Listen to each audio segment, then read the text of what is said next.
Bismillahirrahmanirrahim. Assalamualaikum warahmatullahi taala wabarakatuh. Waalaikumsalam. Rabbi shrah li sadri wa yassir li amri wahlul 'uqdatam min lisani yafqahu qawli. Alhamdulillah pada pagi yang mulia ini kita dapat berkumpul bersama-sama di bawah satu platform yang dianjurkan oleh Selangor International Halal, sempena Selangor International Halal Conference 2020. Jadi hari ini satu topik yang pada saya sangat menarik untuk dibincangkan dan saya mengalu-alukanlah semua partisipan dan viewers di luar sana untuk bersama-sama kita pada pagi ini untuk membincangkan ataupun mengupas tentang isu satu topik berkenaan dengan halal professional talent, iaitu sama ada professional talent ini dari sudut permintaan dan penawarannya mencukupi untuk permintaan di industri di Malaysia, ataupun mungkin kita dah bersedia untuk menuju ke arah mengeksport kita punya halal professional talent ni ke peringkat luar negara. Jadi bersama-sama itu saya ingin memperkenalkan diri saya dulu. Saya Dr. Khairil Ismail Hafiz selaku moderator untuk forum pada pagi ini. Dan sedikit background tentang diri saya adalah presiden kepada MIHA Partners Association ataupun MPA. MIHA Partners Association ni mungkin orang akan tertanya-tanya pula apa itu MIHA kan. Jadi MIHA tu sebenarnya adalah Malaysia International Halal Academy, di mana pihak JAKIM telah mengiktiraf beberapa syarikat di Malaysia ini untuk menjadi sebagai rakan strategik kepada JAKIM untuk program-program bimbingan dan kepada industri halal di Malaysia ini. Jadi kita di situ kita diletakkan di bawah MIHA ataupun Malaysia International Halal Academy, di bawah unit di bawah JAKIM. Dan selain daripada itu kita juga berperanan untuk membantu industri dalam menyediakan latihan-latihan ataupun bimbingan yang berkaitan dengan update terkini ataupun perkembangan terkini tentang persijilan halal di Malaysia ini. Dan selain daripada itu, saya juga ingin memperkenalkan panel-panel kita yang kita bawa khusus pada pagi ini. Bersama saya di studio ini adalah Encik Muhammad Zaidi bin Sarip, Timbalan Pengarah bahagian pembangunan kurikulum daripada Department of Polytechnic ataupun Jabatan Pendidikan Politeknik dan Kolej Komuniti. Terima kasih. Selamat datang Encik Muhammad Zaidi. Saya panggil Cik Zaidi saja boleh Okey. Cik Zaidi ni sedikit background untuk berkenaan Cik Zaidi ni. Dia dah daripada tahun 2002 lagi dah telah bersama-sama dengan Jabatan Politeknik ni. Pernah posting ke banyak branches lah. Seperti kita tahu JPP ataupun Politeknik ni dia ada banyak cawangan di seluruh Malaysia. Dan the current one dia punya position ni memang dia di HQ di Galleria. Di Galleria Putrajaya, dan in charge of curriculum division ataupun bahagian kurikulum di bawah unit hospitality dan tourism ataupun hospitality dan pelancongan dan hospitality Okey, itu satu benda yang menarik yang nanti saya akan tanya kepada Cik Muhammad Zaidi. Dan seorang lagi panel kita bawa all the way from Japan, Cik Akmal Abu Hassan, President of Muslim Professional Japan Association ataupun MPGA. Selamat datang, welcome Cik Akmal. Terima kasih. Atau the forum. Assalamualaikum. Waalaikumsalam warahmatullahi wabarakatuh. So Cik Akmal ni saya kenal dia dah lama. Dia dah involve ataupun dah memang dekat di Japan tu dah lama sangat. One of the orang kata dah excel businessman dekat di Jepun tu. Banyak bisnes yang dia dah buat sekarang. One of it yang saya boleh katakan he is the biggest wholesaler of rice, Japan rice di Malaysia sekarang, Cik Akmal. Yeah. And you are the biggest distributor for beef wagyu juga from Japan to Malaysia sekarang betul? Yeah. Tahniah Cik Akmal. But I'm sure benda tu bukan benda yang orang kata ambil masa yang singkat. I think it took a long effort lah sebelum berjaya ke arah tu, betul Cik Akmal? Betul. Okay, tak apa, that one we reserve sikit. So kita pun tak nak terkeluar daripada topik perbincangan kita pada pagi ini.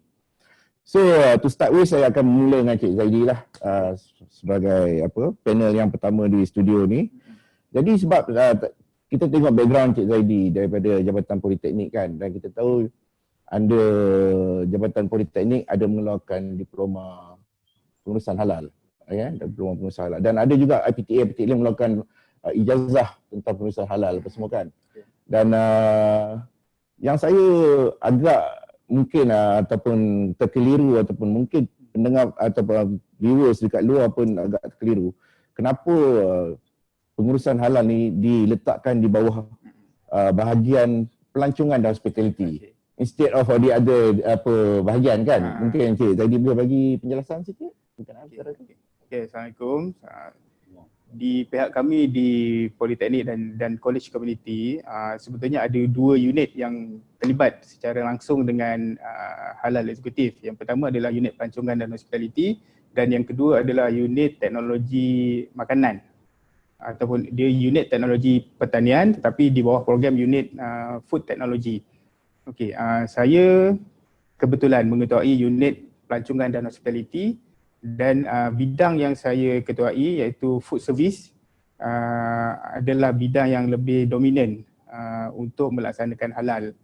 So halal eksekutif ini diletakkan di bawah saya untuk mengetuai. Kalau kita lihat program yang saya jaga iaitu diploma food service halal practice, kita ada 4 politeknik yang menawarkan program tersebut, dan bilangan pelajarnya juga lebih ramai berbanding dengan unit yang food technology yang hanya ditawarkan di satu politeknik.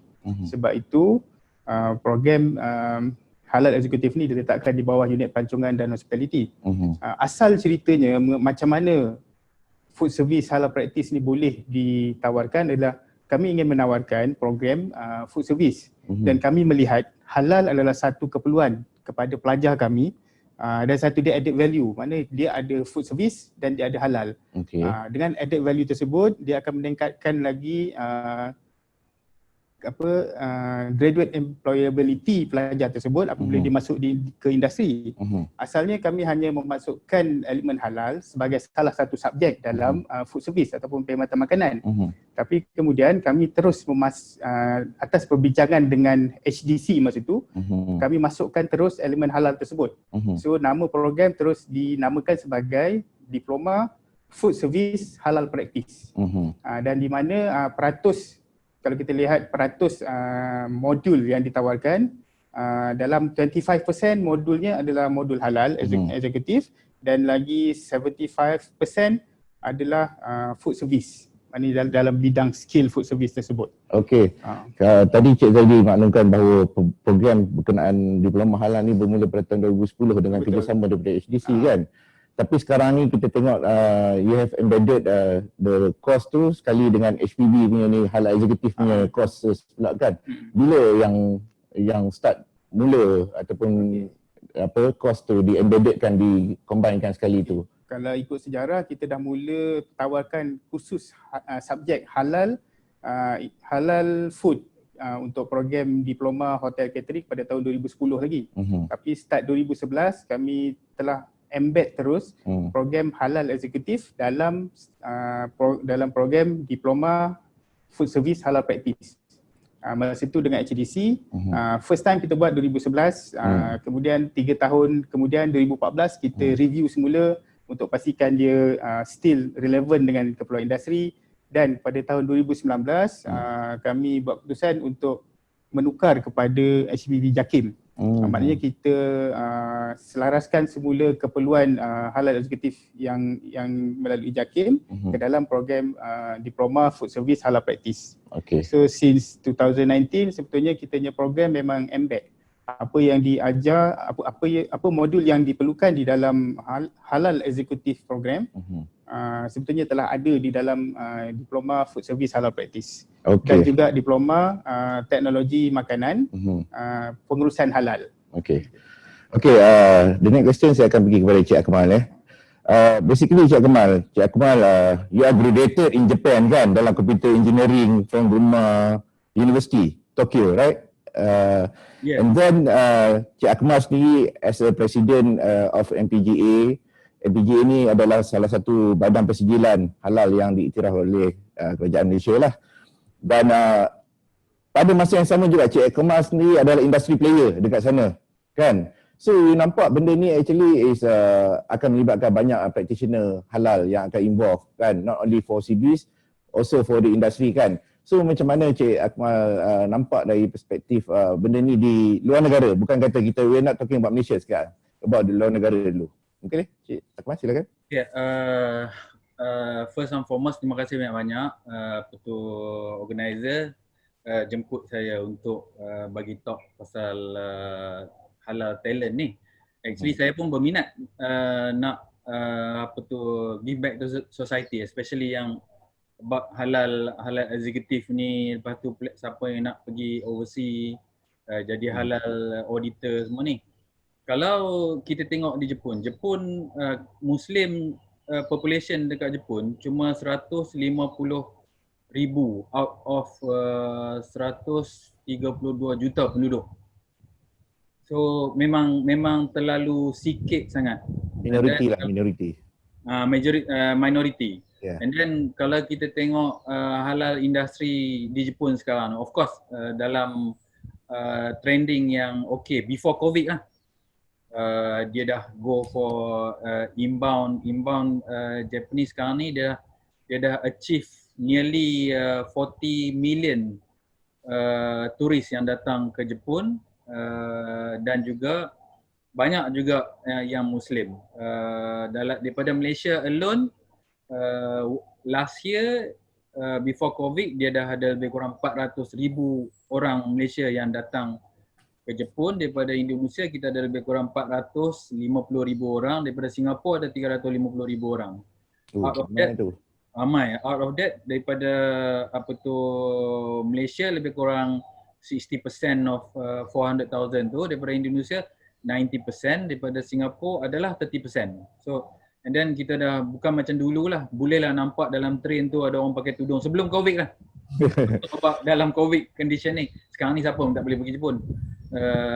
Lepas tu dia dah banyak restoran-restoran yang move towards halal. Ada yakiniku, BBQ dulu. Satu zaman saya mula-mula start study sebab saya pergi Jepun 1990. Mungkin ada yang belum lahir lagi kot. Dalam student-student ni ramai yang belum lahir ikut 1990. Tahu berapa lama dah, 30 tahun lebih dah. So kalau compare yang tu memang banyak lah. Even dulu daging 1 kilo pun tak ada yang halal di Jepun. Sekarang ni kita dah ada 3 dedicated halal slaughterhouse di Jepun, yang mana MPJA sendiri yang bagi certification. Kalau kita tengok industri pun dah banyak dah. Kalau tengok industri, kalau tengok world economy sekarang ni, Amerika pun tak apa bagus. China of course, but China still have Muslim 30 million. And then Europe pun tak bagus ekonomi tu. So dia shifting to Southeast Asia. Yeah. Whereas Southeast Asia kita ada lebih kurang 60 juta penduduk, banyak Muslim, bukan Indonesia, Malaysia, even kat Thailand pun kita ada 8 million Muslim dah. So sekarang ni dia dah shift kepada Muslim. Cuma sekarang ni kalau look at di halal executive perspektif yang kita ada sekarang, even MPJA sendiri, kita ada halal auditor yang of course graduate from Malaysia University we have, and graduate from Indonesia University pun we have. Kita ada 3 halal dedicated slaughterhouse, whereas dia punya halal executive kat situ, sorry to say, all Indonesia. Kenapa tu Cik Akmal? Why they are Indonesia ni is more marketable ke, ataupun macam mana in terms of from your view on these matters? Okay, kalau tengok daripada industri sana, kita of course kita tak boleh look at Muslim perspective so much. Of course, the Japanese especially. Halal ni is a business. Dia nak tengok dia employ orang tu, dia boleh pay back balik tak? Dia get the costing, dia boleh cover ke tak? So kalau kita tengok orang Malaysia, sorry to say, saya pun employ orang Malaysia juga di Jepun. Cuma masalah sekarang ni orang Malaysia ni kadang-kadang, sorry to say lah, kita tak tahu skill dia lagi, dia cuma tahu pasal halal tapi dia dah demand so high. Kita bukan, kita for us, sorry to say lah, halal ni part of the certification yang kita kena dapat. The main thing is to move into sell product, make sure that kita punya barang jual. So kita nak orang yang understood about the industri yang kita nak masuk. Sebab apa saya ambil Indonesian for our slaughterhouse, because they know about the not only halal, they know about how to talk about selling product as well. Macam mana satu cattle tu dia punya sirloin dia macam mana, dia punya rib eye dia macam mana, dia punya chuck roll dia macam mana. Whereas orang Malaysia ni, sorry to say lah, yang saya jumpa, saya tak tahu yang lain. Yang saya interview ramai-ramai, semua tak tahu pasal benda tu. Cuma tahu pasal halal, nak buat halal audit, nak buat halal report, which is benda pembelian saja. Benda tu bagi kita terhad. And then job scope dia tu, time consume dia tu very little. Kita nak orang yang multitask. Okey, Cik Akmal. Saya stopkan itu. Yang tu saya reservekan untuk next question untuk Cik Akmal. Okey. So kita tengok tadi Cik Zaidi, Cik Akmal sendiri dah cakap the demand tu banyak di overseas, especially di minority countries macam Japan kan. Dia punya Malaysian workers kat sana 400,000, more than dia orang punya Muslim punya population. Muslim population dia about 150,000 saja. So kan 400,000 tu Muslim yang turis datang. Oh, turis datang. Okey. No, ada workers lah. No. Okay, but still, kita nampak apa yang Cik Akmal share tadi, basically is very high demand for overseas market kan. Tapi kita pun bila ada demand tu, kita nak kena pastikan bahawa bekalan kita pun mencukupi kan. So so far from JPP punya view ataupun perspektif kan, selama diperkenalkan ni, ada tak berapa banyak dah yang JPP dah produce ataupun keluarkan graduates from halal executive ni, dan ada tak JPP pernah buat some sort like macam follow up, tengok macam mana dia orang ni dah attach ke ataupun tak attach ke dengan industri, ataupun still looking, ataupun dia enhance dia punya skill lagi ke arah lain pula ke apa ke, ada tak benda-benda macam tu? Okey, halal eksekutif di Politeknik sebetulnya memang saya kata tadi kita dah lama, tapi basically kita betul-betul serius is since 2018 and 2019. Okay, last 2 years lah. Last 2 years ni memang kita aktif betul, especially lepas kita collaborate dengan JAKIM. Setakat ni kalau ikut statistik, kita ada daripada 37 politeknik, kita baru ada 5 saja politeknik yang certified as halal trainer, halal provider, halal training provider. Daripada 5 politeknik kita ada 30 trainer yang certified, dan dalam 2 tahun ni alhamdulillah kami telah menghasilkan lebih 500 orang halal eksekutif. Cumanya macam saya cakap tadi, halal eksekutif kami dia attach dengan program, maknanya daripada 500 halal eksekutif, mereka juga adalah lepasan diploma food service halal practice dan diploma food technology halal management.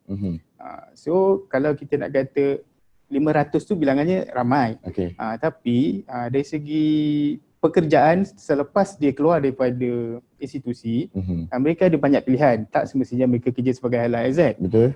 Dan kita buatlah kita pernah buat survey ringkas lah ke mana pelajar ni pergi sebetulnya. 80% daripada 500 tu dia pergi kepada food service dan food technology.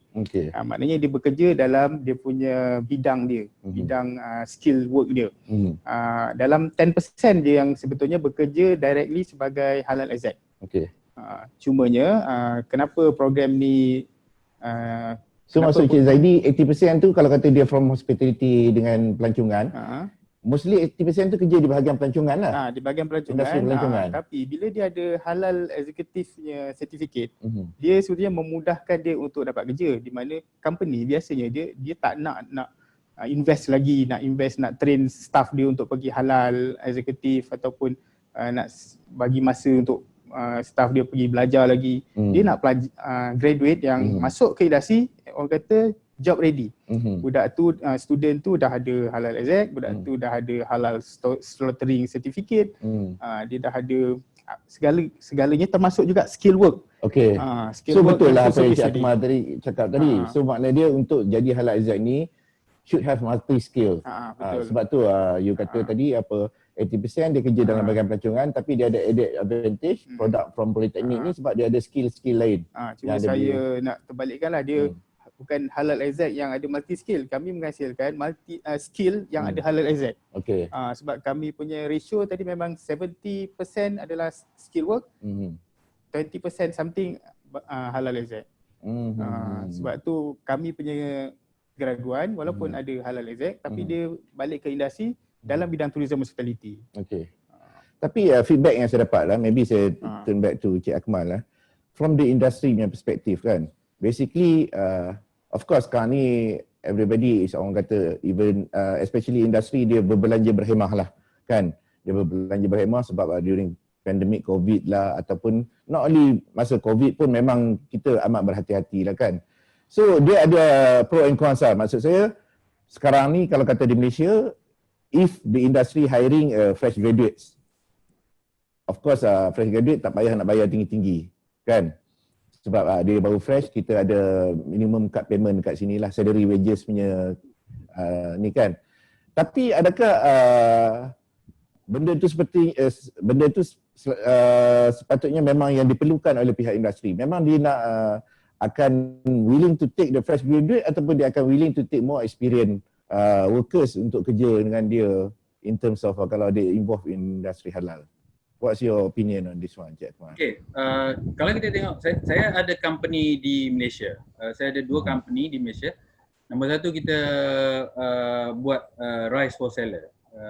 And then of course JAKIM certified. And then kita ada halal exec dekat situ juga. And then satu lagi saya ada company yang Wagyu importer, dan of course kita ada halal certified by JAKIM dan kita ada halal exec. Tapi bila kita nak dapatkan fresh graduate untuk kerja dengan kita mula-mula untuk halal exec tu, kita punya request from the industry, kita nak halal exec yang willing to do sales. So bila kita tengok dalam tu, yang mana yang apply job dekat company saya di Malaysia, kebanyakannya memang purposely nak jadi halal exec saja. Okay. So dia tak nak terfikir pasal sale apa semua tu. Lepas tu kita minta kalau dia nak jadi halal exec, supposedly dia mesti ada ISO punya certificate ataupun dia ada MS lah, quality management system. Management system. So kebanyakan yang kita tengok sekarang ni, dia banyak, kalau dia nak jadi halal exec, saya tu to me too limited dia punya kerja. So kita ambil, of course kita ambil juga fresh graduate. Kita bukan meeting, kita interview dia and then kita tanya dia willing to become our sales ke tak. So yang mana yang akan jadi sales kita, alhamdulillah kita ambil lah. Yang mana tak jadi sales, tapi sorry to say lah, daripada 100 orang yang willing jadi sales tu cuma less than 10%. Semua. Okey, Cik Akmal, kalau kita tengok halal professional board requirement kan, untuk seseorang melayakkan diri untuk mengambil halal executive course, dia mesti ada diploma pengurusan halal ataupun from background of halal lah.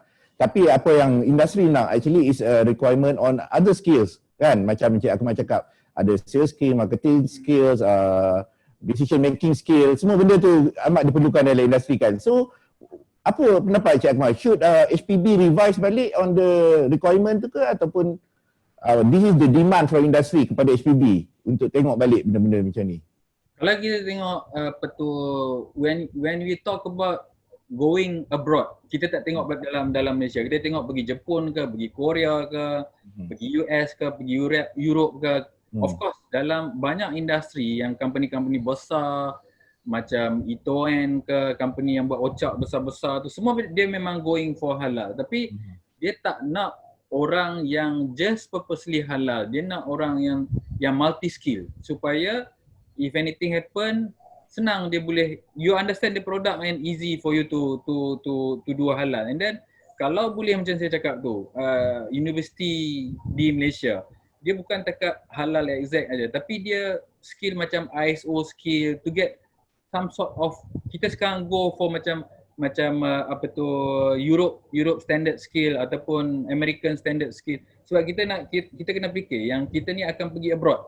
Kita pergi abroad, the world is more bigger, and then kita punya rival tu bukan takat dalam orang Malaysia yang graduate daripada UiTM, graduate pada USM, graduate pada Politeknik. Bukan itu saja. Kita akan fighting with the halal so-called exec ni from Indonesia. And then sekarang ni Brunei is doing the same thing, Singapore is also doing the same thing. Lepas tu kita tengok dekat US punya CB certified body pun creating halal exact juga untuk fulfill the demand. Tapi sebab dia base dekat sana and they understand the culture sana, understand the industry sana. So kita ni kalau dekat Jepun kita prefer cari orang yang understand the industry. Kalau tak understand industry, kita pernah juga dapatkan orang macam tu. Woi, pening. So Cik Zedi, based on the industry demand yang di-highlightkan ni Cik Akmal kan, sebab you pun involved directly on the module development kan.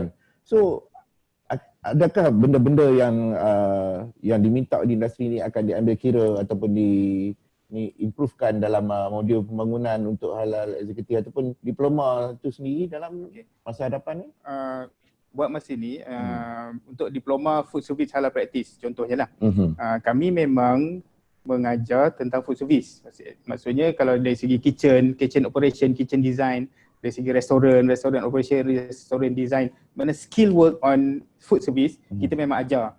Pada masa yang sama kami juga mengajar management, contohnya dari segi human resource management, marketing management, accounting. Benda tu juga diajar kepada pelajar tersebut. Okay. Selain daripada halal eksekutif punya modul lah. So basically kita nak cuba mengeluarkan pelajar yang balance lah. Kalau dia nak kerja di food service, dia ada base, dia ada knowledge dia lengkap untuk food service. Kalau dia nak bekerja sebagai halal exec, dia ada ilmu tentang halal exec dari segi praktikal, dari segi knowledge dia ada. Cuma mungkin sedikit kekurangan dari sudut praktikal lah, sebab kita punya praktikal ataupun latihan industri 5 bulan di semester akhir. Okay. So memang kita dah equipkan student dengan knowledge dan skill, tapi bila dia pergi ke company untuk industrial practical, sepatutnya masa itulah dia tunjukkan bahawa okay, dia ada ilmu, sekali dia perlu experience. Dalam 5 bulan tu dia kena show lah semua yang dia ada. Dia nak impress dia punya boss supaya lepas ni bos dia boleh mungkin ambil dia sebagai pekerja ataupun kalau tak permanent job pun dia jadi trainee dulu. So sebab experience tu sangat penting dan experience tak dapat di institusi. Experience kena dapat di luar, di industri. Tapi saya tertarik dengan apa yang Cik Zedi nyatakan tadi kan. 5 month experience ataupun attachment dekat industri kan, industry placement. From the industry punya perspektif, dia rasa wajar ke ataupun mencukupi ke 5 bulan tu kan untuk student attest? Sanggupkah kita bagi satu tugas yang orang kata yang very critical punya tugas ataupun yang berat kan? Contohnya nak jadi apa on the purchasing punya ni side ke ataupun on the management side ke kan, dalam tempoh 5 bulan tu. So macam mana JPP nak pastikan bahawa all your student yang buat placement kat industri tu takkan duduk untuk buat kerja-kerja yang tak kritikal sangat tu. Okey, sebetulnya di JPPKK ataupun di Department of Polytechnic and College Community, kita ada 2 bentuk industrial attachment. Tapi untuk yang diploma food service halal practice dan diploma food technology halal management, kami mengambil satu pendekatan yang pertama di mana 5 bulan 5 bulan industrial training. Cuma bila tempohnya hanya 5 bulan dan pelajar perlu belajar segala-galanya dalam tempoh 5 bulan, daripada awal planning perlu dibuat dengan betul. Saya bagi contoh apa yang kami buat di salah satu politeknik, contohnya di Politeknik Merlimau Melaka lah. Kita memang attach terus dengan QSR brand di KFC, sebab pelajar ni dia nak dapatkan diploma food service halal practice. So dia perlu latihan industrinya di company yang ada halal. Supaya dia boleh belajar macam mana proses, macam mana nak dapatkan halal, macam mana nak mengekalkan halal, nak buat internal auditor dan sebagainya. So syaratnya company tu kena halal, kena dah ada sertifikat halal ataupun sekurang-kurangnya sedang dalam proses untuk mendapatkan halal. So ini yang dibuat oleh Politeknik? Dari segi pelaksanaannya memang macam tu. So kalau tempoh 5 bulan, kalau dia pelajar boleh mendapat company yang betul, maknanya dia nak belajar halal. So dia pergi company yang sedang dalam proses mendapatkan halal, so dia akan dapat experience tu. Tapi kalau ada juga pelajar kita yang sebab dia memang nak halal, dia memang nak bekerja sebagai halal exec. So dia purposely memang latihan industri di institusi kerajaan sama ada di JAKIM ataupun Jabatan Agama Islam Negeri ataupun ramai juga yang pergi ke hospital.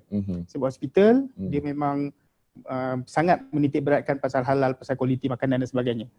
So dengan experience tu dia boleh membentuk dia punya experience untuk menjadi seorang halal exec. So in terms of supply kita tengok Politeknik Cik Akmal dah buat usahakan pelbagai inisiatif lah untuk make sure that student yang grad tu akan dapat ada sedikit experience before they go into reality of a working environment. Cuma yang saya nampak kat sini, kalau kita tengok dari sudut halal eksekutif ni kan, kita tahu industri halal ni is expanding. Dia bukan fokus on the food and beverages saja. Ada demand from halal pharmaceutical, from consumer good, apa semua kan. So apa pendapat Encik Akmal? Sebab apa yang kita tahu sekarang ni memang is currently producing based on the food and services punya background saja, kan? First kali saya nak add pasal tadi berbincang pasal student punya kita buat placement. Kita buat praktikal dekat industri-industri. Kita pun di Malaysia kita ada tie up dengan UiTM. Kita pun ambil 6 bulan ada 4-5 orang memang buat praktikal dekat company saya di Serdang tu.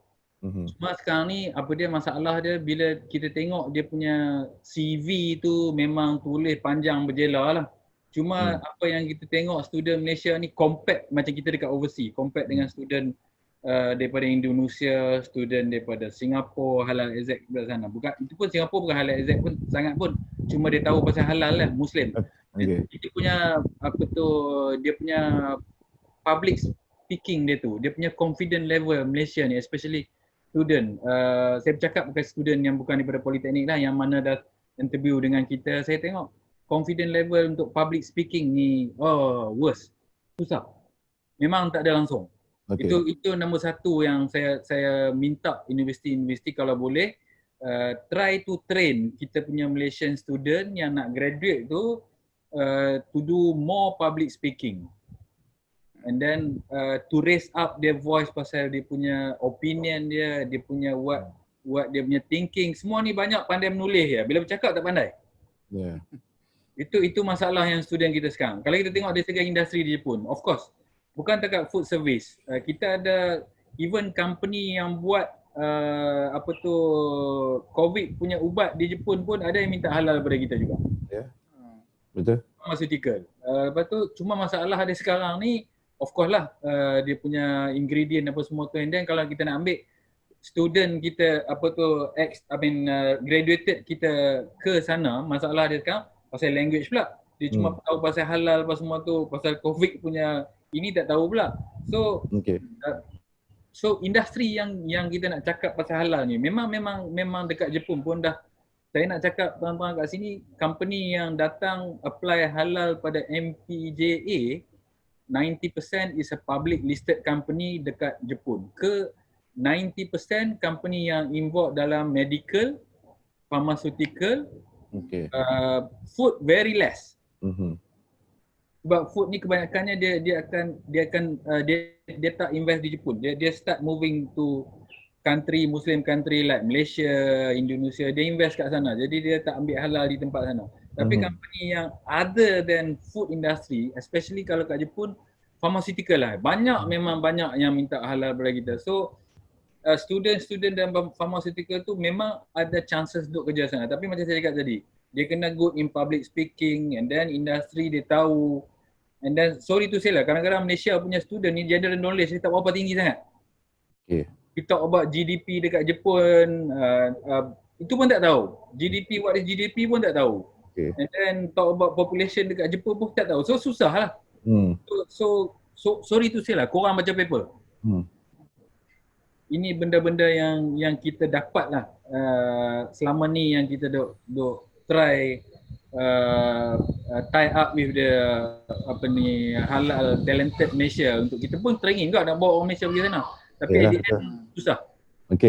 So apa yang kita dengar tadi, basically Cik Akmal dah cakap kan, kita nak halal practitioner ataupun halal yang ada multi skill kan, apa semua. Dan Cik Zaidi pun dah maklumkan juga tadi, Maknanya dia dalam kos-kos yang kita bangunkan kita dah embeddkan dengan additional skill kan. Tapi pada saya nampak benda ni actually bergantung pada human tu sendiri juga, human factor, inisiatif dia sendiri juga. Maknanya dia tak boleh berpuas hati dengan apa yang dia dapat. Bukan just sekeping ijazah atau diploma, basically dia sendiri kena improve diri dia dengan additional skill. Dia kena pergi kursus pendek ke, short course ke. Kalau kata dia memang berhasrat nak pergi ke overseas untuk jadi auditor ataupun halal eksekutif, dia kena pergilah language punya classes kat sana, Jerman ke, Japan ke, Mandarin ke, kan. Kita tahu banyak demand from overseas kan. Cuma sekarang kalau saya nak share sedikit, saya ambil satu data from DOSM ataupun Department of Statistics Malaysia. Okay. Malaysian punya labor employed, dia punya statistik. In 2020 as per June itu, the total employed is 14.99%, 99 million. Okay, 14.99 million. Tapi actually is macam sedikit drop compared to 2019 dalam 1.096% kan. Maknanya dia of course kita nampak number of orang yang akan diambil kerja tu dah jatuh daripada 2019 ke 2020 sebanyak 1.096%. Ini juga saya assume ataupun saya yakin benda ni pun termasuk juga dengan halal industri. So macam mana pihak politeknik tengok dari sudut ni? Sebab kita tahu you are keep producing the halal executive. Supply tu sentiasa ada kan. Tapi number of total employed tu makin kurang. So apa persediaan dari pihak politeknik untuk meyakinkan kepada pihak industri, pihak pelajar ni yang nak ambil kos? Basically secara umumnya kami di Jabatan Politeknik dan College Community kami review curriculum every 3 to 5 years. Maknanya setiap kali 3-4 tahun kita akan review dan kita akan tengok balik trend semasa, kita akan tengok balik trend pekerjaan dan sebagainya. So in 2019 kita baru keluarkan kurikulum yang sebenarnya yang terkini lah untuk 2019 hingga 2022. Masa kami develop design balik kurikulum tu, banyak perkara yang kami tengok. So isu-isu terkini contoh macam IR 4.0 dan digital world semua ni, so semua tu termasuk dalam kami punya pertimbangan lah untuk design kurikulum. Tetapi untuk program diploma food service halal practice ni, kami juga cuba menerapkan perkara-perkara macam tu. Maknanya kita bukan hanya belajar halal, kita bukan hanya belajar tentang food service, kita kena juga melibatkan pelajar dengan benda-benda baru, especially yang IR 4.0 punya technologies. Cumanya kalau di Malaysia mungkin dia tidak nampak sangat perkembangan IR 4.0 ni buat masa sekarang. Tapi dari masa ke semasa kita kena tengok benda tu. Dari segi design kurikulum, kita akan biasanya kita letak secara umum lah. Dalam silibus tu kita letak perkembangan semasa. Maknanya peka dengan perkembangan semasa dari segi teknologi dan sebagainya. So mungkin dari segi macam sembelihan bukan lagi macam dulu kalau kita korban, korek tanah sembelih. Kan sembelihan sekarang ni dah gantung lembu tu kita sembelih kan, nak pastikan dia bersih dan selamat dan sebagainya. Teknologi macam tu mungkin dia belum lagi banyak di Malaysia tapi dia ada di luar negara. So kalau kita tak boleh nak tengok secara live pun, kita boleh tengok secara video dan sebagainya. So kita nak equip pelajar bukan hanya kepada keperluan halal, keperluan food service, juga keperluan untuk ambil kira perkembangan teknologi dan sebagainya. Jadi Cik Zaidi setuju tak kalau saya kata bila kita graduate dalam halal eksekutif ataupun kita ada HE punya course kan, sebab kita tahu sekarang ni keadaan pekerjaan pun tak tentu kan, makin turun. Kita perlu ada juga keyakinan dengan knowledge yang kita ada tu, mungkin kita boleh venture sebagai ke arah sektor lain. Mungkin kita boleh jadi usahawan sendiri ataupun kita boleh jadi digital usahawan, entrepreneur digital apa semua. Macam mana? Setuju tak dengan pendapat saya tu? Setuju. Sebab sebetulnya di Politeknik pun kami menerapkan elemen-elemen entrepreneurship. Maknanya pelajar tak semestinya keluar dan perlu cari kerja. Dia boleh develop kerja dia sendiri. Sebetulnya dia boleh start from zero pun sebab dia ada basic, dia ada ilmu tentang food service, dia ada maknanya dia ada basic tentang masakan, dia boleh buat makanan dia sendiri dan dia boleh, sebab kita ajar juga marketing, kita ajar juga accounting. So untuk dia buka bisnes dia sendiri pun sebetulnya tak ada masalah. Cuma mungkin support daripada family untuk modal dan sebagainya. Lagipun sekarang ni banyak bantuan-bantuan kerajaan berkaitan dengan untuk pembangunan usahawan dan sebagainya. Ya, betul. So Cik Akmal, Ya. kita ambil kesempatan jugalah sedikit saya nak tanya pasal because of the pandemic, global pandemic dengan COVID-19 ni kan. Sebab COVID-19 ni is affect all the industry, not only halal lah, semua kan. So from your side, you nampak benda ni actually is a opportunity ke ataupun is a threat to the halal industry to grow? Kan? Sebab kalau kata kita ada banyak supply, banyak permintaan pun, tapi sebab of the COVID-19, bukan kata businesses ambil precaution buat cost cutting, buang pekerja apa semua kan, tapi kita should tengok benda tu from the other side ataupun the other angle ke macam mana, ataupun what happened in Japan macam mana, mungkin you boleh share your experience sikit dari segi benda ni Cik Akmal. Saya look at benda ni as opportunity, especially halal exact ni untuk dia mengekangkan dia punya kelebihan, dia punya kebolehan dalam diri dia. Contoh dia sekarang ni kalau kita tengok di Malaysia, saya tak tengok di Jepun lagi, kita tengok di Malaysia sekarang ni. Kita tengok kita ada company yang ada halal, tapi kita tak ada company yang really looking at sama ada orang tu betul-betul follow halal atau tidak. I mean the company itself. Memang tak ada benda yang tak ada authority, of course ada authority, tapi tak so strict macam dekat Jepun. Dia ada authority, macam kita sendiri pun 3 bulan sekali kita go for check up. So benda-benda yang sepatutnya government boleh memainkan peranan untuk set satu yang dipanggil orang yang control sama ada betul-betul orang tu buat halal ke tak. And then benda ni kita boleh pakai halal exact yang sekarang ni surplus dekat Malaysia ni untuk jadi authority ataupun untuk pergi check dekat premise ataupun factory yang dia kata halal tapi dia tak buat halal betul-betul. Maksud dia kat Malaysia ni very good facility but very poor mentality. Maintenance tu korang. Kita memang facility kita very good. Even Putrajaya is one of the best building dekat Malaysia, tapi when we look at one by one, kadang-kadang ada retak kat sini, retak kat sana, sama jugalah dengan halal ni. JAKIM of course one of the best halal authority owned by government. And then tapi bila tengok dia punya quality of nak make sure orang tu betul-betul implement halal ke tak. Itu sajalah. Kita pun tak tahu cara Nur Ali company ni ni betul-betul dia buat halal ke tak. So tak ada orang yang buat spot check yang of course pemantauan, monitoring lah Encik Akmal. Monitoring itu nombor satu. Kalau kita tengok dekat overseas sekarang ni, of course macam dekat Jepun pun because of inbound ni sekarang banyak restoran-restoran halal close. Even ramen halal yang memang jadi booming dulu pun banyak yang close. Tempat-tempat yang kita bagi halal dekat restoran di Jepun pun hampir 99% close. Sorry to say lah. Tapi sekarang ni is a time untuk kita start cari kebolehan lain daripada halal.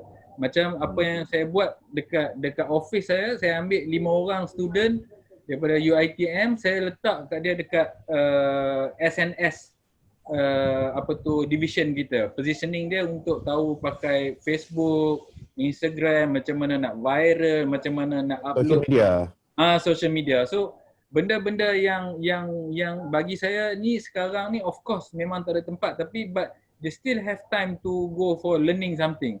Yang mana maybe university itself kena buat extra course. Lepas halal, kita bagi for the pandemic season ni, kita bagi you belajar pasal IT, belajar pasal basic ekonomi, belajar pasal untuk you senang pergi outside the world lah. Especially kalau nak fight outside Malaysia nanti. Senang nak cari kerja. Kalau tidak susah. Cuma saya nak tanya satu ni lah pendapat Cik Akmal kan. Di bawah halal profesional, halal eksekutif ni sekarang ni diparkingkan ataupun diletakkan di bawah halal professional board. Dimonitorkan oleh halal professional board. Tapi profesional, nama profesional itu adalah satu nama yang sangat berat pada saya lah, pendapat saya. Kan? Macam kalau kita tengok profession lain lah kan, engineering, nak jadi profesional ni you must obtain IR. Kan? Accounting, you kena ada ACCA contohnya kan. Tapi memadaikah daripada halal eksekutif yang kita lahirkan ni boleh diklasifikasikan sebagai halal profesional? Itu pendapat, apa pendapat Cik Akmal on that part? Saya rasa perkataan profesional ni kita tak sampai to level professional yet. Sorry to say. Sebab kalau kita tengok outside the world, Indonesia pun cakap dia halal champion, Malaysia pun cakap halal champion. Sekarang ni Brunei pun dah nak jadi halal champion, Turki pun nak jadi halal champion. Tapi dia punya mutual recognition among themselves ada, tapi dia tak recognize kita punya halal exact kita. Okay. So perkataan professional tu, suppose government kena ada satu sistem, satu exam macam ACCA. ACCA kita ada dekat Malaysia, kita ada ACCA, dekat Australia kita ada CCA, dekat UK kita ada CCA. Kalau dia lepas ACCA tu, dia pergi kat mana pun been recognized. Tapi mana dia ada satu professional punya exam lah untuk dia orang ni. So bila lepas exam tu, and then baru kita boleh call them professional. Yang mana dia boleh go for different industry, dia boleh become knowing, and then any industry, any country of the world ni dia ni valuable. Sekarang ni bila kita cakap pasal halal professional board dalam Malaysia, sorry to say, dalam Malaysia boleh cakap macam tu, tapi bila nak pergi overseas tak boleh, susah. Sebab ada setengah tu dia tak recognize pun. Betul. So from academic perspective lah Cik Zaidi, should HPB ni govern halal eksekutif ni, ataupun dia should go higher lagi ke level 1, level 2, peringkat yang lebih tinggi macam Cik Akmal cakap tadi, at least 15 years or 20 years experience, ataupun dia go through the professional punya exam ke baru layak dipanggil halal professional. Halal exec ni kita leave it to the other parties ataupun other agencies to govern this one. Apa pendapat Cik Zaidi? Okay, saya setuju dengan apa Cik Kamal cakap lah. Sebab sebenarnya kami mengeluarkan halal exec. Tapi once dia dah masuk ke industri, mungkin dia dah sepatutnya menjadi halal profesional. Nak menjadi halal profesional tu mungkin dia bukan tugas institusi pendidikan lagi dah. Dia dah jadi tugas industri nak mendefine level mana profesional tu, baru dah tercapai level tu baru kita boleh anggap dia sebagai profesional. Sebab kami selama ni kami mengeluarkan halal exec, halal eksekutif untuk keluar kendasi dan bekerja. Dan saya setuju juga dengan doktor punya cadangan tadi, dia kena ada orang ataupun badan yang menjaga profesional tu macam mana. Dan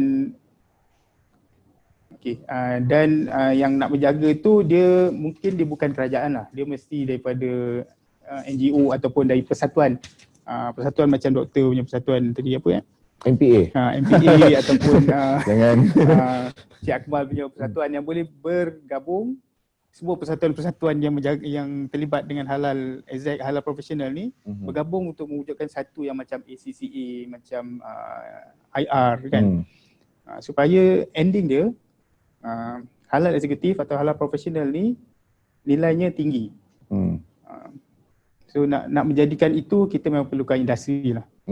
Di peringkat kami di institusi, sebetulnya kami support dengan para pekerja tu supaya kita boleh nampak perbezaan start daripada dia halal exec, selepas beberapa tahun kerja dia boleh jadi halal profesional.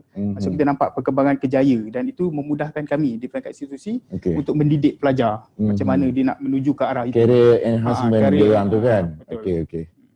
Okey, saya nak ambil peluang juga sebab kita pun ada beberapa soalan daripada audience ataupun from the viewers kita ni. Saya share question ni dulu, lepas tu nanti saya akan appoint siapa-siapalah daripada panel untuk menjawab.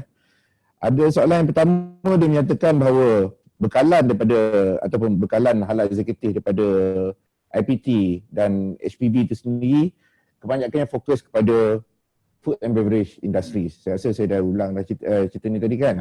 What about the other industry macam dia kata pharmaceutical ke, kosmetik ke, apa yang IPT ataupun JPP sendiri dari perspektif Cik Zaidi buat untuk menyiapkan halal exec kita ni dengan ilmu-ilmu daripada orang kata skim yang lain ataupun macam kosmetik dan tu apa semua. Okey, di peringkat kami di JPP KK, sebetulnya polisi kami bukan ke arah itu, ke arah kosmetik ke, sains perubatan tu semua kami bukan ke arah itu. So apa yang kami buat setakat ni hanya dari sudut food service dan food technology. Itu je yang memang dalam forte kami lah. So sekiranya nak venture ke arah itu, kita kena minta Sebab saya nampak kosmetik ataupun pharmaceutical ni is a technical juga kan, is a technical sesuai dengan nama politeknik yang menyediakan technical punya bekalan ataupun student ni kan. Adakah itu ada dalam pipeline politeknik di masa hadapan? Tak ada. Kami paling hampir pun sebenarnya kami ada diploma kecantikan. Tapi itu adalah lebih kepada penggunaan. Dia bukan lebih kepada nak mengeluarkan produk. So sekiranya diploma kecantikan sebenarnya tak sesuai untuk diberi status halal, nak memberi pelajar kita halal eksekutif sebab dia hanya pengguna. So sebetulnya pada pihak kami, kita serahlah perkara ini kepada institusi yang menawarkan program yang ke arah itu, yang mengeluarkan kosmetik, yang mengeluarkan perkara-perkara macam itulah. Okay. So dia bukan untuk politeknik dan college community. Okay. So maybe dia ada PTA boleh tengok lah benda-benda ni kan. Betul. Bukan buat masa sekarang, bukan bawah JPP dan college community Okay, the next question saya rasa saya panjangkan kepada Cik Akmal lah. Dia kata the perception on halal certification is hard to get, susah nak dapat. Ada lagi perception yang kita selalu duk dengar daripada market, daripada industri, susah nak dapat sijil halal ni. And some companies they need to convince and why they should apply for halal. Kenapa dia orang perlu memohon sijil halal? Kan? So apa pendapat Cik Akmal, sama ada halal eksekutif yang kita ada ni boleh atas yang kita keluarkan ni boleh ke manage benda ni, boleh menguruskan ke tak benda ni? Satu, pasal sijil halal susah nak dapat. Yang keduanya, kenapa dia orang memerlukan sijil halal? Jadi halal eksekutif tu boleh ke convincekan majikan tu they should apply for halal untuk boostkan dia orang punya ni? Okay, kalau dekat Jepun, actually company nak dapat halal tu, macam saya nak suruh nak minta slaughterhouse yang saya buat halal dedicated dekat Jepun tu mengambil masa 10 tahun. 10 tahun 10 tahun. Saya start tahun 2007 and then they go for dedicated tahun 2017. Sebelum tu kita bawa satu ekor sembelih by Indonesian, lepas tu kita jual online macam tu lah. Bawa satu. So nak convince dia untuk buat halal tu memang tu sangat susah unless kita dah ada market. So what I did last time, kita bawa owner of the slaughterhouse tu melawat Malaysia, melawat Indonesia, melawat Dubai, melawat Thailand. Kita tunjuk kat dia market-market. Saya rasa sebab tu saya kata sekarang kalau halal exact tu cuma tahu pasal halal, dia tak tahu pasal general knowledge pun tak tahu. Lepas tu demand pun tak tahu, lepas tu industri pun tak tahu. Memang susah untuk dia nak convince employer dia tu untuk dapatkan halal. Tapi actually bila untuk dapatkan halal ni bagi saya tak susah, cuma ambil masa lah. Kadang-kadang ni kalau dekat Malaysia of course lah authority tu malah nak sebut nama lah. Kadang-kadang dia punya schedule pun kita nak kena follow. Tu susah sikit nak dapat halal. Tapi dari segi halal ni to me dekat overseas ni just like ISO lah. So kita kalau label jual barang dekat Jepun pun kita tak letak halal is a big logo. Halal tu kita letak partly bawah tu saja. So halal is actually not a must, is actually a plus point for them to go bigger market, itu saja. Yalah. So what you saying actually kalau kata memang ada permintaan tu on halal tu, definitely majikan ke employer ke bisnes memang dia pun akan tengoklah ke arah tu kan. Itulah sebab tu dia kalau halal exact ni dia perlukan multi skill yang boleh convince dia punya employer. Okay, there is a demand untuk you punya produk, and then macam wasabi kalau fikir kenapa dapat halal padahal wasabi tu daun saja. Tapi ni halal sebab ada demand di overseas, di luar apa semua tu, yang mana halal exact tu sendiri kalau dia ada knowledge pasal makanan Jepun, betul kenapa pakai wasabi, and then wasabi boleh go for supplement industri juga. So benda-benda macam tu yang dia sepatutnya ada bagi saya lah. Okey, saya teruskan dengan soalan yang ketiga. Saya tunjukkan kepada Cik Zaidi.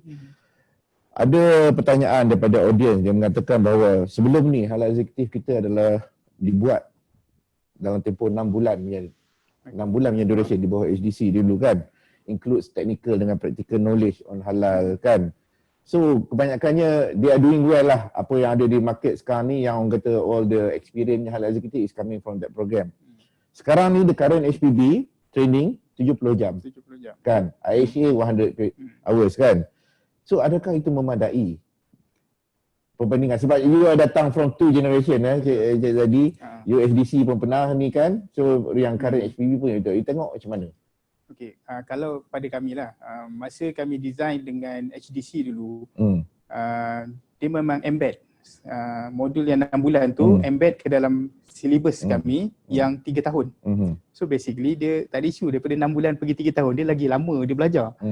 Dan semua tu telah diajar dalam masa 3 tahun. Once dia graduate, dia dapat dual certificate. Maknanya dia dapat diploma food service, dia dapat halal exec punya certificate. Itu masa dengan HDC. Once kita tukar kepada HPB JAKIM, sebetulnya kita embed juga silibus halal exec itu dalam silibus. Cuma JAKIM meminta kita supaya mengajar semula 70 hours tu. So basically kita macam refresher lah. So 70 hour pada kami, pada pelajar kami sepatutnya hanya refresher lah. Sebab dia memang telah diajar untuk tempoh 3 tahun. Maknanya kita pecahkan sikit-sikit, embed dalam kurikulum. So sekiranya pelajar fokus belajar, sebetulnya dia tak ada isu, sepatutnya boleh. Sebab 6 bulan versus 3 tahun. So tempohnya memang panjang. Dan pelajar ada masa untuk belajar sedikit demi sedikit. Cuma macam saya cakapkan tadi, kekurangan kita adalah dari sudut experience lah. Sebab experience dia cuma hanya 5 bulan praktikal. Itu pun bergantung kepada company apa yang dia pergi. Dan kalau company tu memang seriously go on halal, sepatutnya student boleh dapat banyak experience di situ.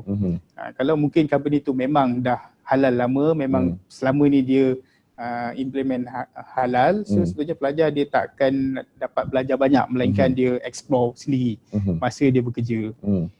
So Cik Akmal, from your experience pula kan, you tengok dulu ADC come out with a 6-month program kan. Sekarang ni under HPB 70 hours kan. You tengok dari industri punya view, what's the quality yang dikeluarkan banding dulu dengan sekarang ni? Ada beza ke ataupun macam mana? Saya tak ada experience lagi lah apa tu employ orang yang dah go through HDC punya program ni. Okay, alright. Tapi bagi saya masa tu terlalu singkat. Of course to become halal exec mungkin cukup lah, tapi to become an employee by employee by employer macam saya lah. Saya rasa tak sesuai kot. Benda tu terlalu singkat. Yang kita nak orang yang, sebab sekarang ni makin apa tu world makin open, and then dia yang kita nak orang yang makin multitask. Kita bukan nak orang yang to certain industry. So kalau boleh HDC tie up dengan industri and then come up with syllabus. Contoh dia macam sekarang ni halal exec mungkin dalam food ataupun food and beverage ya. Kita boleh come up dengan logistik pun boleh juga halal exec. Yang mana yang JAKIM bagi halal, dia ada kan kosmetik, pharmaceutical, lepas tu logistik. So benda-benda ni pun masuk dalam syllabus dia, and then get feedback from industry player. Dia nak apa tu curriculum yang macam mana, whether kita boleh tie up dengan dia untuk go for practical sekali, and then kita boleh tie up dengan dia untuk create new job pun boleh. Benda-benda yang more important than just to create, because kalau you nak create halal exec, bagi saya terlalu limit sangat. Whereas dalam industri kita tak nak orang yang macam tu, kita nak orang yang tahu macam-macam. Okay. So ni quite related dengan the next question. Saya still maintain dengan Cik Akmal lah. Ada soalan tanya, apa patut yang dimainkan, peranan yang dimainkan oleh pihak kerajaan sekarang ni untuk balancekan between the supply and demand on the halal exec ni? Apa rules ataupun your suggestion from your suggestion? Okay, bagi saya nombor satu tadi monitoring tu. Sebab monitoring tu kita ada satu kena create, government have to play a role, create satu apa tu independent ministry tak payahlah.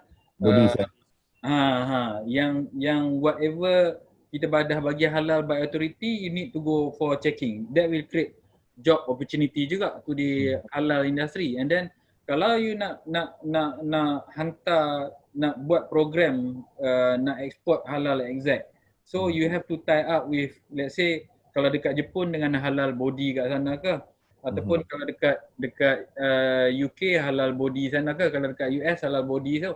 And then create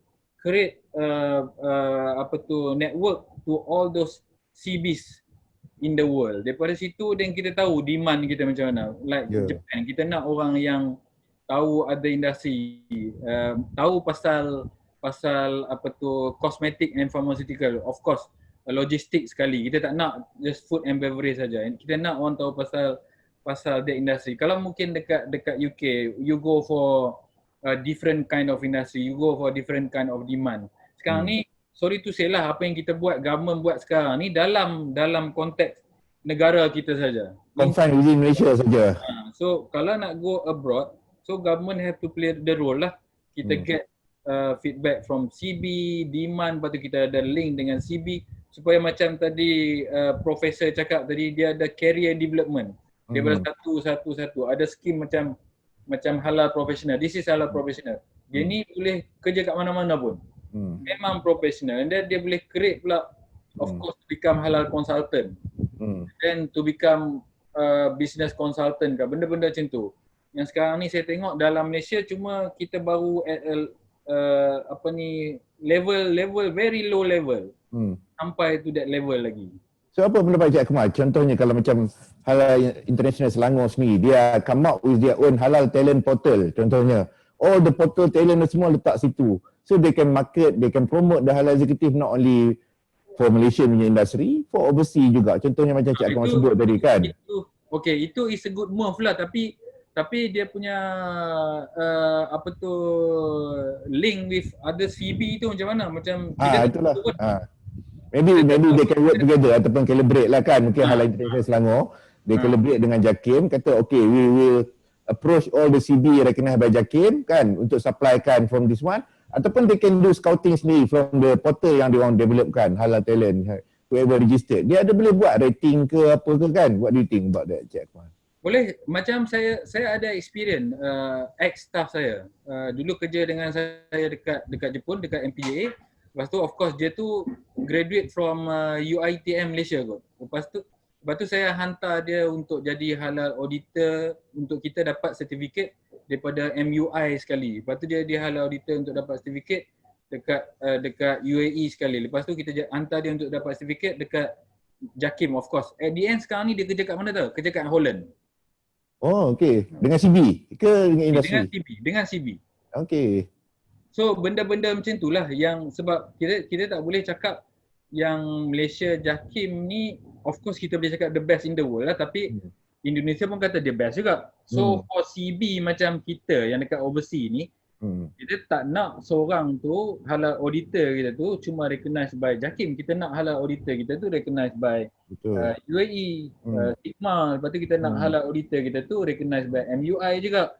So kita terpaksa hantar dia pergi training dekat situ. Yang mana government Malaysia patut play role kalau dia nak create halal professional betul-betul. Siapa yang sampai certain level, dia boleh hantar dengan MUI punya training tu. Dia boleh hantar Sigma punya training dekat UAE. Then we can call him halal professional sebab dia recognized by world countries. Sebab saya pun setuju dengan pendapat Cik Akmal tu sebab kita tengok mostly CB lah Cik Akmal cakap based on the CB experience. We are try to meet the industry punya demand. Industri ni dia takkan go for one market saja, dia akan go to multi markets kan. Dia akan to Middle East, dia go to Europe. So semua halal auditor tu mesti must equip dengan ni kan, dengan knowledge yang mencukupi untuk dia orang apa semua ni. Dari sudut macam akademik pula Cik Zaidi kan, tadi soalan yang sama saya nak tanya kan, apa yang government patut buat? Kita tak nak IPTA, IPT, JPP sendiri pun keep produce halal AZ kan, nanti akan jadi surplus in the market kan. So apa yang you should cadangkan ataupun you nak cadangkan kepada kerajaan untuk balancekan permintaan dan penawaran ni? Saya setuju dengan Cik Kamal cakap tadi lah. Sebetulnya kena ada badan yang govern perkara ni. Dari segi perkembangan dia macam mana, next nak buat apa. Sebab setakat ni apa yang kami di IPT buat adalah produce HEP. Kita keep on produce. Maknanya dalam 2 tahun kami boleh produce 500 orang. Tak mustahil dalam 10 tahun akan datang beribu. HEP datang daripada politeknik saja. Kan even planning kami untuk tahun depan pun kita akan tambah lagi beberapa poli yang akan jadi training provider dalam halal. So kalau sekarang berapa tu? Sekarang ni kita ada 5. 5? So daripada 5 daripada 37 politeknik. 37 politeknik. Target kami tahun depan tambah lagi 3 politeknik sebab kami tak ada di Sabah dan Sarawak. Maknanya di zon Borneo kita akan buka di Politeknik Kota Kinabalu dan Politeknik Tawau. Di belah Johor pun belum ada, kami akan cuba buka di Muar di Pagoh, Politeknik Pagoh, dan kami juga nak buat di College Community. Sebab di College Community kami dah ada program diploma. So bila ada pelajar diploma, kalau kita offer HEP dia memang sesuai lah. So maknanya kita keep on producing. Tapi budak ni jadi apa? Pada kami dia tak jadi isu sebab student dia ada skill lain. Dia food service, dia ada food tech, dia ada kalau dia tak kerja di halal pun dia still hotel ke, bekerja di hotel, restoran dan sebagainya. Tapi yang lain-lain ni lah, yang umum yang hanya ambil HEP saja tanpa bidang yang betul-betul ngam dengan HEP. So kalau tak ada badan yang menjaga dia punya career advancement pelajar-pelajar yang macam ni, nanti satu masa dia akan over, surplus lah dia punya tu. So balik macam tadi, kena ada govern, badan yang govern supaya perjalanan career tu nampak, perkembangannya tersusun. Kita nak di Malaysia macam ni, bawa keluar negara macam ni, so kena ada orang yang jaga apa kelayakan-kelayakan yang kena ada. So saya sangat setujulah dengan apa Cik Kamal cakap. Saya share soalan yang terakhir daripada audience ya. Dia kata tajuk kita pada forum hari ni is about halal professional talent ataupun bakat, kan? Bakat tu pada pendapat Cik Zaidi, it's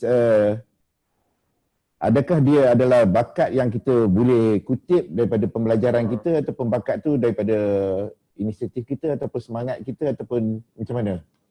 Kalau bakat secara umum, sebetulnya student yang masuk ke IPT, dia sebetulnya at least dia dah tahu dia nak jadi apa. Cuma pada kami, kami memang train student untuk food service dan food technology. Kebetulan dia bersesuaian dengan halal eksekutif dan dia adalah extra value, extra knowledge kepada pelajar dan dia akan menambahkan kadar graduate employability dia akan meningkat dengan adanya CJ tambahan. Sebab itu kami offer. So talent kalau dari sudut halal, dia sebetulnya dia perlu minat. Kan kalau setakat masuk nak jadi halal AZ tanpa minat, tanpa pengetahuan yang cukup, tanpa ada rasa untuk lebih berjaya, tak boleh. Sebab kami daripada sebetulnya kalau student kami yang diploma food service halal dan food service food technology setiap tahun beribu. Tapi daripada beribu tu hanya sebahagian, maknanya dalam 300-400 je setahun yang akan pergi ke halal AZ. Daripada 300-400 tu pun hanya 10% je macam saya cakap tadi yang betul-betul menjadi halal AZ.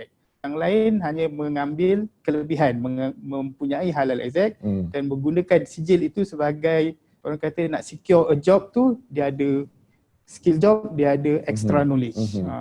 So macam mana Cik Akmal, you setuju dengan Cik Zaidi punya pendapat? Adakah nak jadi halal profesional ni perlukan bakat ataupun skill tertentu to be a professional on halal? Kita tak payah tengok halal so much. Kalau saya talk about my background, saya ni computer engineering background. Betul. Okay, lepas tu waktu saya dalam student computer engineering, saya dah set dalam mind saya nak jadi businessman. So what I did, I start kerja dengan Bank of Tokyo Mitsubishi Japan. Bank of Tokyo Mitsubishi UFJ tu. Sekarang ni the biggest bank in the world. So saya dah start belajar finance. That is my first background. Bila kita nak become businessman. So apa yang perlu sekarang ni, and then saya sekarang ni of course dalam halal industry, dalam meat industry, dalam rice industry, dan saya juga jadi consultant for investment dekat Malaysia, dekat Indonesia. So kita bawa company Jepun untuk invest. So what I'm trying to tell you sekarang ni, depends on the orang tu sendiri, the halal tu. Apa dia nak jadi? What is dia punya planning untuk untuk dia punya own future. Dia nak become businessman ke, dia nak jadi halal exec saja, lepas tu terus sampai macam tu saja, ataupun dia nak just buat ala-ala kadar study saja ke. So benda tu is more important daripada talent. What he wants to be is more important. And then daripada situ dia boleh belajar. Macam saya dalam beras industri, saya buat satu konsep baru, purity is our priority. Bermaksud dekat Malaysia sekarang ni banyak orang campur beras wangi campur dengan beras white rice apa semua. Kita punya konsep tak campur langsung. Only one. Lepas tu macam kita punya wagyu, kita buat nanti kata tiru apa tu Tony Fernandez pula. Kita buat everyone can eat wagyu. Itu for konsep. Bukan everyone can fly. Everyone can eat wagyu. So kita go for lower label. Then kita go for farm to table, yang mana beli pada online, bawa balik ke rumah, masak. So kita nak wagyu tu jadi macam one of the masakan dalam rumah. So these are the knowledge yang saya rasa halal exec for the time being ni, macam waktu pandemik ni, dia patut enhance diri dia sendiri, try accumulate berapa experience yang ada, baca macam-macam ke, and then to see what's wrong with the industry right now ni, macam apa dia yang dia patut buat. These are the more important thing. Dia punya mindset nak jadi macam mana. Okay. Kita dah come almost to the end of the session dah. Cuma sebelum kita nak tutupkan sesi kita ni, mungkin saya bagi 1 minute each to the panels lah untuk wrap up kan, to conclude your sharing session untuk forum kita pada pagi ni. Saya start dengan Cik Zaidi dulu. Okay, first saya nak ucap terima kasih lah pada pihak Halal Selangor, Halal International Selangor kerana menjemput. Semalam saya call ex-student saya yang telah bekerja sebagai halal exec. Dia sebetulnya bekerja di hotel dan dia freelance halal consultant. So saya tanya, apakah ilmu yang sepatutnya Poli bagi tambahan kepada pelajar-pelajar baru? So dia kata sepatutnya kena belajar marketing lebih lagi. Sebab apa? Dia kena marketkan diri dia untuk tonjolkan diri dia. Sebab halal eksekutif ni sebetulnya dia punya dia ada potential untuk pergi lebih jauh. So sekejap, saya nak chip in sikit dekat situ. Tadi Cik Zaidi kata dia kena belajar marketing lebih sikit. Marketing ni is a marketing punya course ke ataupun marketkan diri dia? Market diri dia. Market diri dia. Kita memang ajar marketing untuk kerja marketing, tapi dia perlu belajar market diri dia. Dan macam Cik Akmal cakap tadi, communication skill kena tambah lah, public speaking. So itulah dia. Halal eksekutif ni satu bidang yang masih berkembang. So kita ada potensi lagi untuk pergi lebih maju kalau dengan guidance yang betul daripada kerajaan dan daripada NGO dan sebagainya. So dia boleh di-explore lagi. Okay, terima kasih Cik Zaidi. Cik Akmal, 1 minute to wrap up. Okay, basically kita punya halal executive program is very good. Tapi boleh tak tambah satu macam syllabus general knowledge ke, industri, fenomena ke, what your ambitious nak jadi apa, planning nak jadi apa. So benda-benda yang nothing to do with halal but extra to the student untuk dia belajar macam mana nak lepas graduate masuk more difficult world ni, apa dia yang patut buat, benda-benda extra macam tu yang saya rasa perlu. Kalau saya tengok saya punya background sendiri pun tak ada orang yang ajar saya jadi pasal halal ni, tapi saya become halal body dekat Jepun. So kita punya inisiatif benda-benda macam tu. Saya pun tak tahu, kata dulu semelih lembu tu kena sekali saja, berapa second nak kena stunning macam mana, tapi sekarang I know everything. So benda-benda inisiatif, benda-benda macam tu yang extra time, effort, patut universiti ataupun politeknik ke macam marketing pun boleh tambah juga. General knowledge yang student should put effort untuk bila graduate tu, sebab bila graduate tu banyak lagi masalah-masalah yang akan dihadapi. Itu saja. Iyalah, betul. Saya setuju dengan Cik Akmal dengan Cik Zaidi. Dari pandangan peribadi saya nampak kalau kita tengok trend sekarang ni, the career path on the halal executive ni, mula-mula dia jadi halal exec, lepas tu dia akan jadi experience halal exec, lepas tu people will invite him as a trainer, sama ada local ataupun overseas. From the training dia akan jadi consultant. That's the career path lah yang kita nampak kat sini kan. Tapi macam Cik Akmal cakap tadi, actually you shouldn't limit yourself to untuk career path ni saja. Banyak benda lagi yang boleh explore kan. With the additional knowledge yang you ada, you can go on the business development side, you can go on the entrepreneurship side kan. You can be champion on the digital punya platform juga pun sekarang ni. Banyak kita tengok kan. Macam apa orang buat e-hailing punya tu apa semua kan sekarang ni dia buat tu. Dia guna knowledge dia orang halal, dia buat come up with the halal punya e-hailing kan, delivery, food delivery contohnya. So benda-benda ni actually we have to, I think government dah put some effort, even the IPT institution pun dah put some effort, industri pun dah banyak bagi feedback. So actually in the end actually is a human punya capacity jugalah. You need to have your own effort, kena ada inisiatif sendiri, sama ada through assistant daripada mana-mana ke ataupun you buat your own untuk dapatkan additional skill untuk to market yourself, untuk marketkan diri kita tu untuk ke arah professionalism, ke arah peringkat yang lebih tinggi. Jadi saya mengucapkan banyak-banyak terima kasih kepada both panel kita, especially Cik Akmal all the way from Japan kan. Cik Zaidi pun daripada Dekarun komitmen dekat HQ mestilah sibuk kan, compare tu dekat dengan masa duduk di Poli sendiri kan. So kita spend the time datang ke studio today to share our experience on the halal professional talent, sama ada on the demand and supply, dan kita nak bagi juga dengan hoping dan kesedaran kepada student-student kita, halal Z kita yang kat luar sana tu, actually the end of the tunnel tu sangat cerah. Peluang di hujung terowong tu cerah. Banyak benda yang kita boleh explore dan kita should embedded dalam diri kita dan tanamkan semangat untuk kita teruskan memajukan bidang industri dan untuk kita punya sendiri jugalah, untuk pribadi kita sendiri, penambah baikkan skills tu. Pada pihak SIAC kita mengucapkan banyak-banyak terima kasih kerana menjemput kami. Saya sebagai moderator dan Cik Zaidi dan Cik Akmal sebagai panel for this platform, dan we hope that this conference will continue dan akan terus sukses bersama dengan program seterusnya. So sekian, wabillahi taufiq wal hidayah. Wassalamualaikum warahmatullahi wabarakatuh. Waalaikumsalam warahmatullahi wabarakatuh.